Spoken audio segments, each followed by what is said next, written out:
نہیں، اس کا باپ پریکٹس کراتا تھا، میرے بیٹے حسین تجھے 3 دن بھوکا رہنا ہے تو پریکٹس کر کے چلا جا، جب کربلا کے میدان میں تجھے پیاسا بھوکا رکھا جا۔ ہمارے چینل سے جڑنے کے لیے یوٹیوب پر آصف سائیور ورلڈ کو ابھی سبسکرائب کریں۔ چادر جو ہے نا وہ بندی بھی تھی، کہا ابا ابھی 1 منٹ، چادر کھولی، اچھا سیدہ فاطمہ کا گھر اور حضور کے گھر میں دوری نہیں تھی، ایک دیوار بیچ میں تھی اور بیچ میں سے موکلا بھی کھلا ہوا تھا، سیدہ فاطمہ بات کر لیا کرتی تھی امی عائشہ سے، تو حضور کے گھر میں آئیں، ایک دم وہ اپنا وہ کھولا، اپنا چادر کھولی اور چادر میں سے ایک روٹی نکال کے بولی ابا کھا لیجئے، تو حضور نے مسکرا کے دیکھا، روٹی لی، ایک لقمہ کھایا، مگر میرے آقا کے آنکھیں بھیگ گئی، حضور فرمانے لگے فاطمہ، رونے لگے حضور، فاطمہ تیرے باپ نے 3 دن کے بعد پہلا لقمہ کھایا ہے۔ سیدہ فاطمہ بولی ابا مجھے پتا تھا آپ کے گھر کچھ نہیں پکا ہے، مگر میرے گھر 4 دن سے کچھ نہیں پکا تھا، میرے گھر آج پہلی بار جو آئے تو میں نے پہلے چکی بنائی پیسی اور اس کے بعد ابا میں نے ایک لقمہ نہیں کھایا ہے، حسن کو بھی کھلا دیا، حسین کو بھی کھلا دیا، علی کو بھی کھلایا، مگر میں نے کہا پہلے اپنے ابا کو کھلاؤں گا، میں بعد میں کھاؤں گا۔ میرے نبی نے پیشانی کو چوما، فاطمہ تجھ پر میرے ماں باپ قربان ہو جائے، آج میری بہنوں کے پاس کیا نہیں ہے؟ مولا علی کہتے ہیں فاطمہ کی طرح میں نے کسی کو نہیں دیکھا، فرماتے ہیں ایک رات بخار میں تپ رہی تھی، میں آیا، میں نے کہا فاطمہ آج تو پوری رات بخار میں رہی ہو، اب تو تم جو ہے وہ جو ہے آپ آرام کرنا رہا، کہتے ہیں آرام نہیں کیا، پوری رات نماز میں رہی، صبح کو اٹھی، توجہ چاہتا ہوں، صبح کو اٹھی اور نماز کے بعد مولا علی کہتے ہیں میں جب گھر آیا تو میں نے دیکھا آرام نہیں کر رہی تھی، آرام نہیں کر رہی تھی، چکی چلا رہی تھی، میں نے ہاتھ پکڑ لیے، فاطمہ پوری رات بخار میں رہی ہو، اب چکی کو چل، اب آرام کر لینا آپ، کہنے لگی میرے سرتاج وہ پوری رات عبادت جو کی ہے اللہ کو راضی کرنے کے لیے کی ہے، یہ رات میں جو میں ریاضت، دن میں جو محنت کر رہی ہوں نا یہ اپنے شوہر کی رضا کے لیے کر رہی ہوں۔ پھر مولا علی گئے بھئی 3 دن ہو گیا، یار سب غلام ہو مولا علی کے، مگر چوراہے پر رمضان کے مہینے میں کھاتے ہیں لوگ،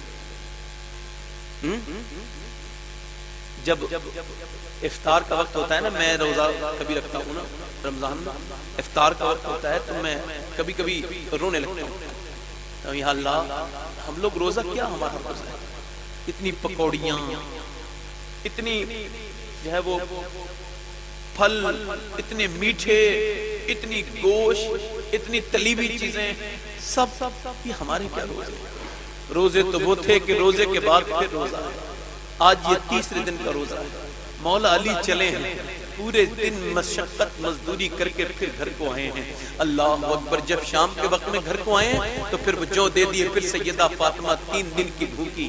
آج میرے لوگ بھائی کہتے ہیں ہماری بہنوں کو بڑی دقت ہے، بڑی پریشانی، عورتیں بھی کہتی ہیں ہماری بیٹی کو بڑا ستایا جا رہا ہے سسرال میں، میں کہتا ہوں کوئی بیٹی ایسی ہو تو پھر میں بتا رہا ہوں تو بتائیے، کسی بیٹی سے اتنا کام لیا گیا سسرال میں کہ اس کے ہاتھوں میں زخم لیا گیا اتنا کام؟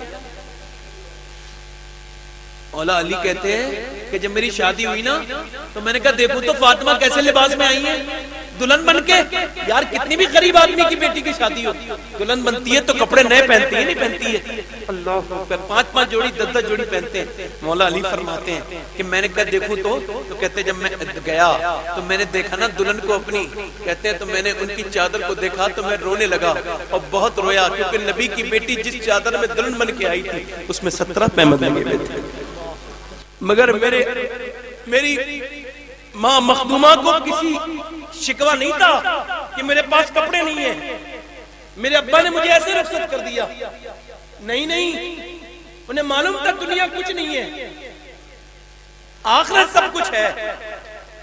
آج اپنی بیٹیوں سے کہو تم کتنے بڑے باپ کی بیٹی ہو، فرمائشیں کرنے والیاں کیا یہ نہیں سمجھتی دنیا چھوٹی ہے، آخرت بڑی ہے؟ تجھے ہوئے کبھی 3 دن کے فاقے؟ دیکھ نبی کی بیٹی اتنے فاقے کرتی تھی مگر اس کے چادر پہ اتنے پہمت تھے کہ ایک دن حضور گئے نا تو چھپا رہی تھی، میرے ابا نہ دیکھ لے کہ میری چادر پھٹی ہوئی، چھپا رہی تھی، حضور نے چادر کو پکڑا، بولے میری بیٹی نہ رو، فاطمہ یہ چادر پھٹی ہوئی ضرور ہے مگر جنت کی ہر حور یہ دعا کرتی ہے کہ فاطمہ کی چادر اس کے سر پہ رکھنے کا موقع مل جائے، نہ میری بیٹیاں نہ، میں کہہ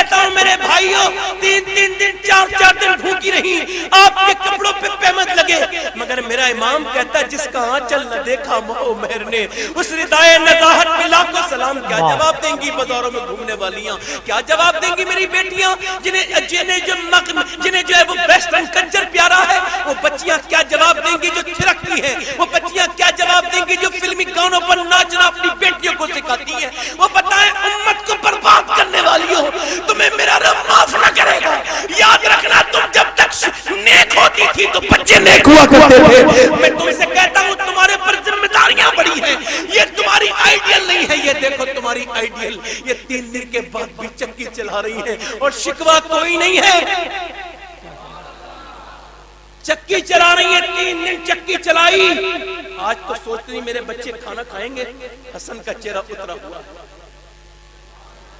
حسین کا چہرہ اترا ہوا، زینب کا چہرہ اترا ہوا. اللہ اکبر اللہ اکبر. اذان کی آواز آئے نانا، ایک قیدی کی آواز آئی، قیدی ہوں میں، قیدی ہوں. پورے مدینے میں گھوما ہوں، کہیں کچھ نہیں ملا. ابھی میں بالکل مایوس ہو کے جاتا تھا. میں کافر بھی ہوں، قیدی بھی ہوں. مایوس ہو کے جاتا تھا. کسی نے پڑوس میں مجھ سے کہا کہ وہاں چلا جا، نبی کی بیٹی کے ضرور مل جائے گا. تو بولا کیا مل جائے گا؟ مجھے صحیح جگہ بھیجا ہے کسی نے.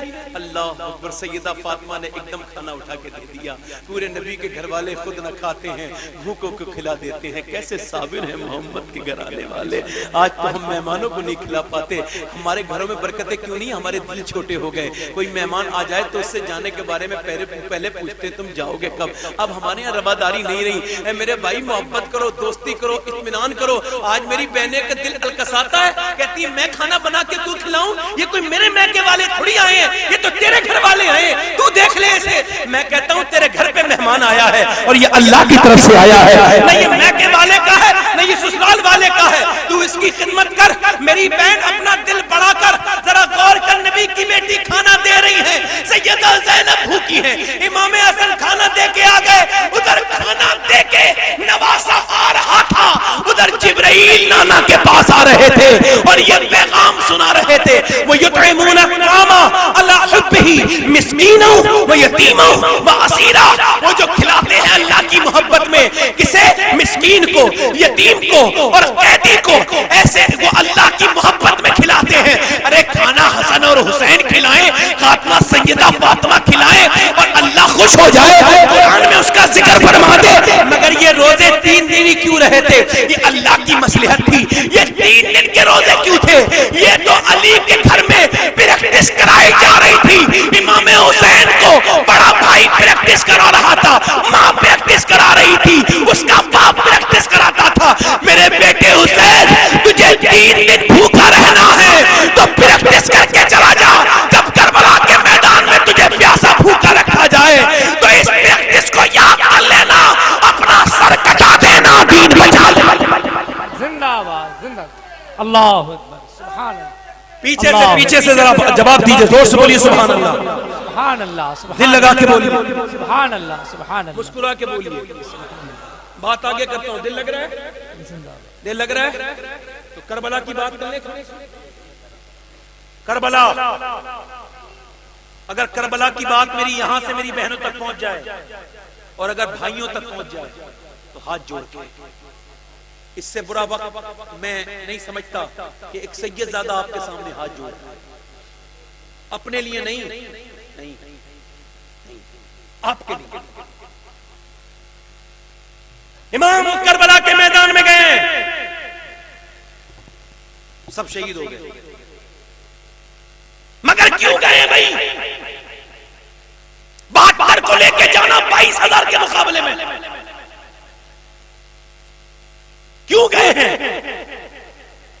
72 کو 22,000 کے مقابلے میں لے جانے کا مطلب پوچھا امام حسین سے، آپ کیوں جا رہے ہیں؟ آپ کو پتہ نہیں 22,000 لوگ ہیں، آپ 72 ہیں. کہنے کہ جا رہا ہوں، مجھے معلوم ہے شہید کر دیا جاؤں گا مگر پھر بھی جا رہا ہوں. کہا کیوں جا رہے ہیں؟ کہا اس وجہ سے کہ جب ظالم طاقتور ہو تو کوئی مظلوم اس سے ڈرے نہ زندہ. اور یہ نہ سمجھے کہ ظالم ہمیشہ دنیا میں رہے گا. اور ہندوستان والوں، جب کربلا کے بعد کا نام و نشان وہ 22,000 نہ مٹا سکے تو ہم تو آج کروڑوں کی تعداد میں ہیں. زندہ باد، زندہ باد. نعرہ تکبیر. سب لوگ ہاتھوں کو اٹھائے استقبال کریں. نعرہ تکبیر. نعرے رسالت ذکر شہید اعظم فضائل اہل بیت مصطفیٰ اولاد غوث اعظم زندہ باد زندہ باد زندہ باد امام کربلا کے میدان میں آج یہ کون ہے کربلا کے میدان میں اور کیا رہا ہے اپنی بہن سے مخاطب ہے میری